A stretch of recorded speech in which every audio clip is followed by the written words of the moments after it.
नमस्कार दोस्तों, एक बार फिर से आप सभी का बहुत बहुत स्वागत है एबीआर कोचिंग सेंटर में। दोस्तों, इस क्लास में हम लेके आए हैं लोक वाद्य यंत्रों के बारे में।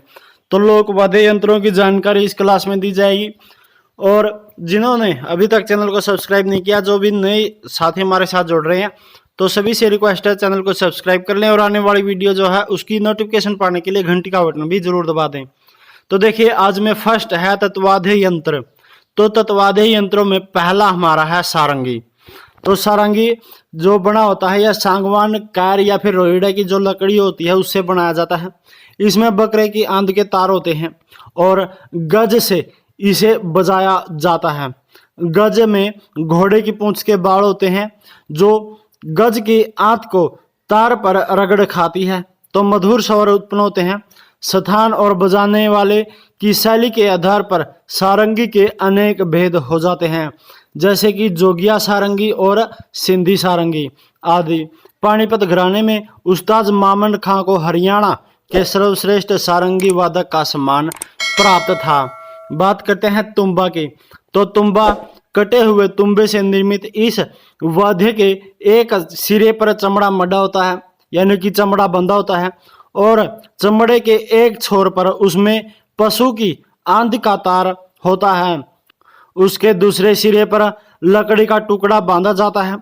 इसके वाहन का जो तरीका है यह है कि इसे कांख में दबाकर एक हाथ से तांत को खींच और दूसरे हाथ से लकड़ी के टुकड़े द्वारा प्रहार किया जाता है।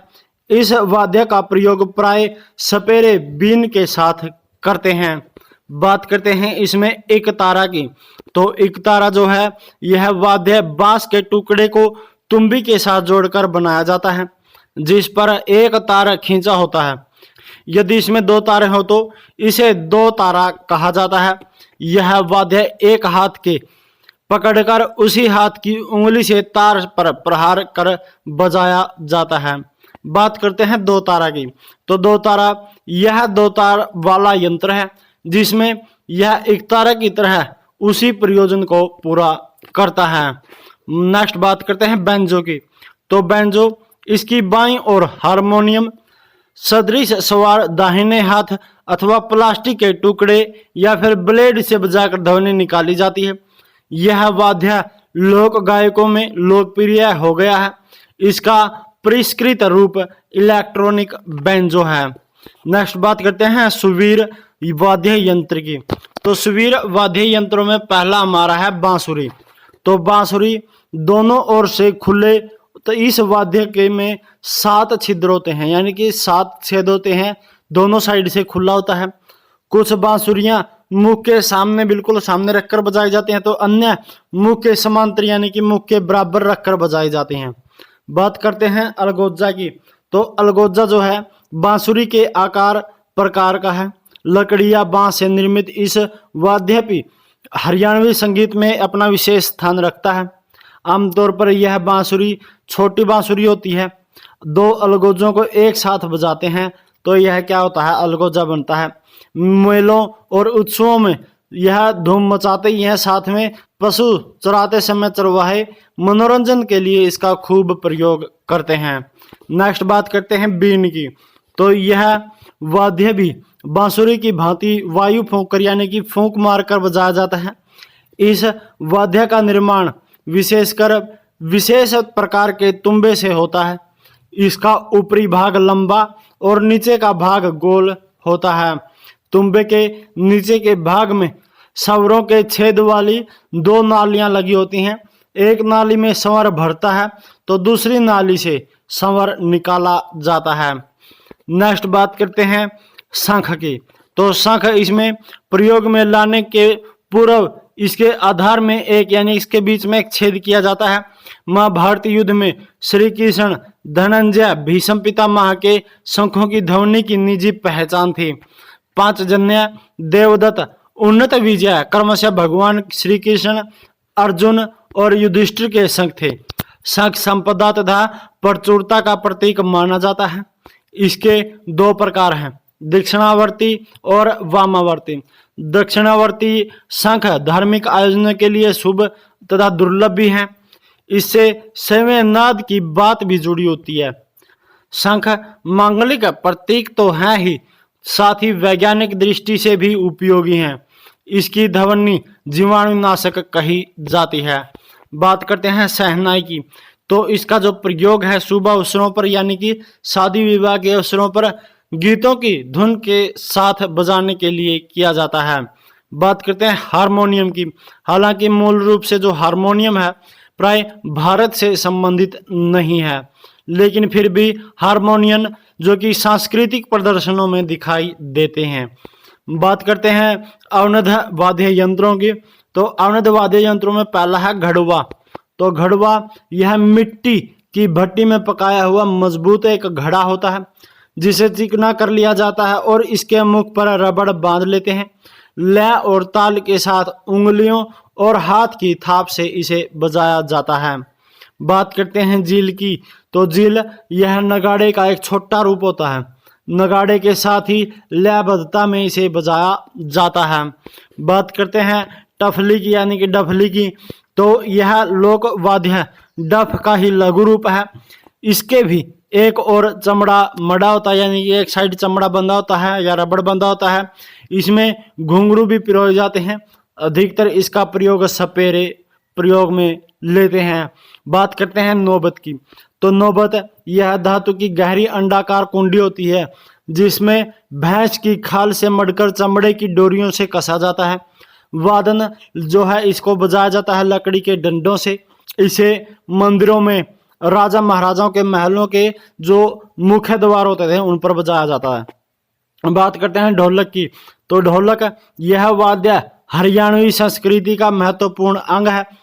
पंजाबी लोक नृत्य भंगड़ा का भी यह प्राण है।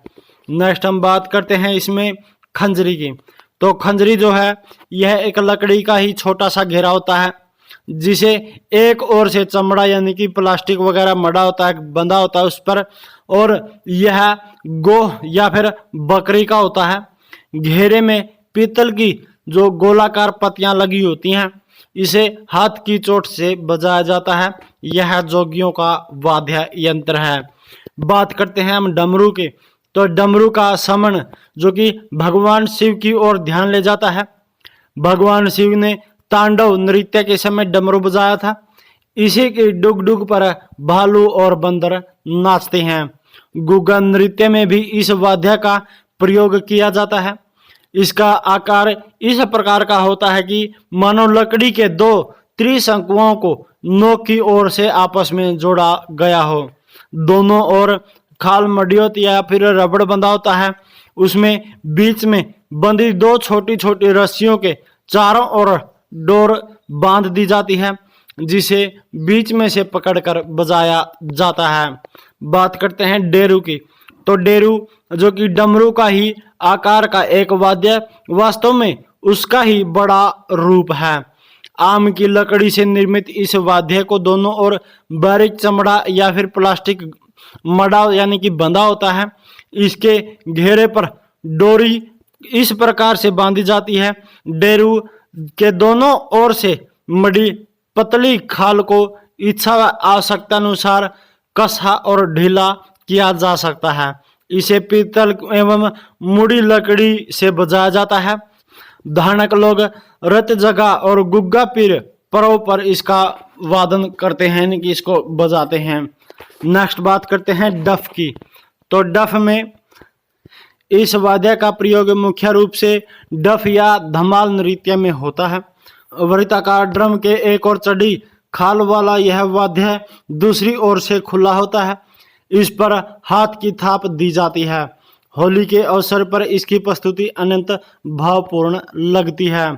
नेक्स्ट हम बात करते हैं नगाड़ा की, तो नगाड़ा जो है लोहे के बड़े कटोरानुमा आकार वाले इस वाद्य पर बकरे अथवा भैंस का चमड़ा बांधा जाता है।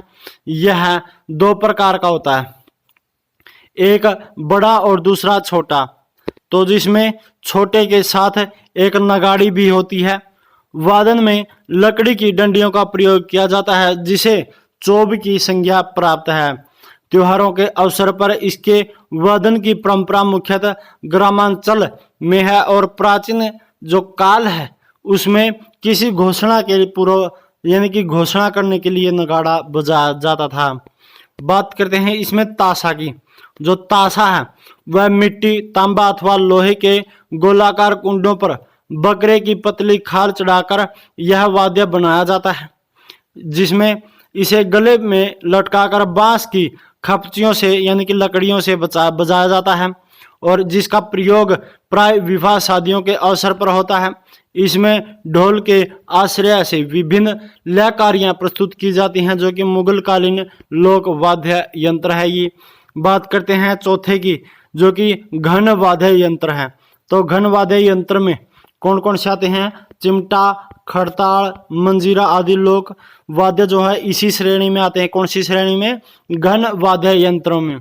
इसमें बात करते हैं मंजीरा की। तो मंजीरा मांझ पीतल की दो बड़ी चक्राकार आकृति के यंत्र होते हैं, जो आपको यहाँ पे दिख रहे हैं, जिसमें डोरी पिरोई होती है। डोरी पकड़कर दोनों हाथों से आपस में टकराकर इन्हें बजाया जाता है। मंजीरा झांझ का एक लघु रूप है, जो पीतल, जस्ता व तांबे के मिश्रण से बनाया जाता है। भक्ति और लोक संगीत में इसे झांझ की भांति बजाया जाता है। 18 से 16 अंगुल व्यास का यानी कि 18 से 16 इंच के व्यास का धातु के गोल टुकड़े को झांझ कहलाती है। बात करते हैं इसमें खड़ताल की। तो खड़ताल जो है इसको बनाने के लिए आम के वृक्ष की लकड़ियों का प्रयोग किया जाता है, जिसे इसमें लकड़ी की 4 पट्टिकाओं से काम लिया जाता है।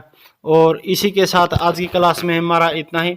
लेकिन जिन्होंने अभी तक हमारे चैनल को सब्सक्राइब नहीं किया है, तो सभी से रिक्वेस्ट है चैनल को सब्सक्राइब कर लें और आने वाली नोटिफिकेशन पाने के लिए घंटी का बटन जरूर दबा दें, जो कि आपको यहाँ पे नीचे मिल जाएगा। तो इसी के साथ चलते हैं, जल्द मिलेंगे नेक्स्ट क्लास में। तब तक के लिए खुश रहिए, खुशहाल रहिए, सुरक्षित रहिए। जय हिंद, जय भारत।